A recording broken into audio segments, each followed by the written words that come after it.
Thanks for joining me on another edition of Kidney Health. Today we will be talking about binders. Okay, not these binders. Phosphate binders. Back in the phosphorus video, we talked about how there were two different kinds of phosphorus. Let's get a recap. It may surprise you to know that there are two forms of phosphorus in food, which is known as phosphate. The first is inorganic phosphate. This type of phosphorus is easily absorbed when you eat it, which looks like this as a chemical structure. And binders help with this inorganic or free phosphate.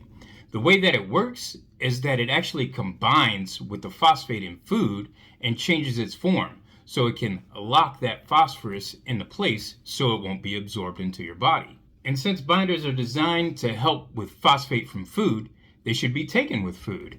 Not only that, but the amount that you take with food should also change. Here's some interesting trivia. Did you know that before the mid-80s, people only had one choice in binder? A poor one at that, since it led to toxic effects. After the mid-80s, calcium was used as a binder. But it still wasn't until 1998, 3 years before I started dialysis, that people had more than one choice as a binder. And they're still trying to invent newer and better binders. In fact, in 2013, researchers had developed a new chewable binder. That's almost 40 years after the utilization of Tums as a binder. The most recent binder was last year in 2022 when researchers started developing one. But due to how new it is, there really isn't enough evidence to show or demonstrate how well it works. While we're on the topic, binders are actually classified in two different ways: calcium-based, such as Tums, and non-calcium-based, which would include other elements or resins. So there are multiple different binders that you can try. Speaking of which, are you interested in learning about how to pick the best binder for you? Well, head on over to this video and I'll show you just how to do that. Because maybe you've been wondering just how doctors go about picking the right binder for you. I mean, is it guesswork? If something doesn't work, do they just try something new? Well, it may surprise you to know that there is a plan, structure, or guideline that doctors should consider when choosing to put you on a new or different binder. And it includes things like what's your current level of calcium, or phosphorus, iron, or any other element that may be in a binder that they choose to put you on. But also things like pill burden, which is how many pills you have to take and how hard it is for you to do that, and the cost of binders. However, involving patients in these decisions is often an overlooked factor. I mean, has your doctor ever included you in the decision-making process?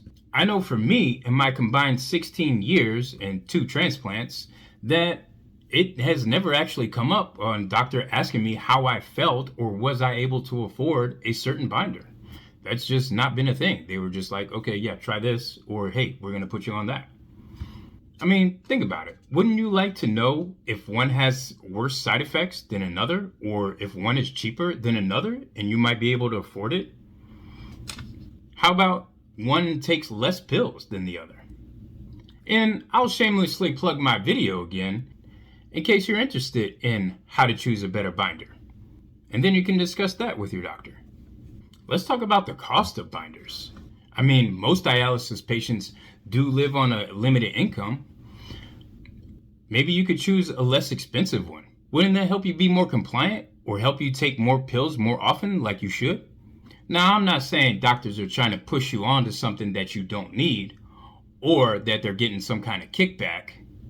I just think that involving patients in the decision-making process is a very often overlooked step that could be very critical to helping you stay on that healthy path. I mean, imagine a patient being unable to afford a medication. You probably don't even have to imagine that. I know I don't have to imagine that. I've been in that scenario, right? I've been on dialysis for a combined 16 years.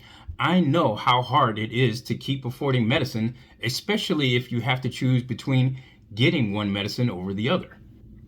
And while a study isn't needed to actually understand this, nonetheless, there have been quality outcome studies and reports showing how cost of meds is one of the biggest impacts on patient adherence, or their willingness to take medication.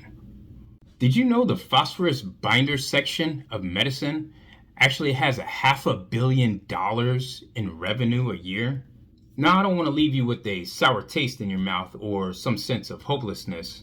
So what I do want you to do is head on over to my next video where I can help put your mind at ease and show you just how to pick the right binder for you so you can help bring your phosphorus down.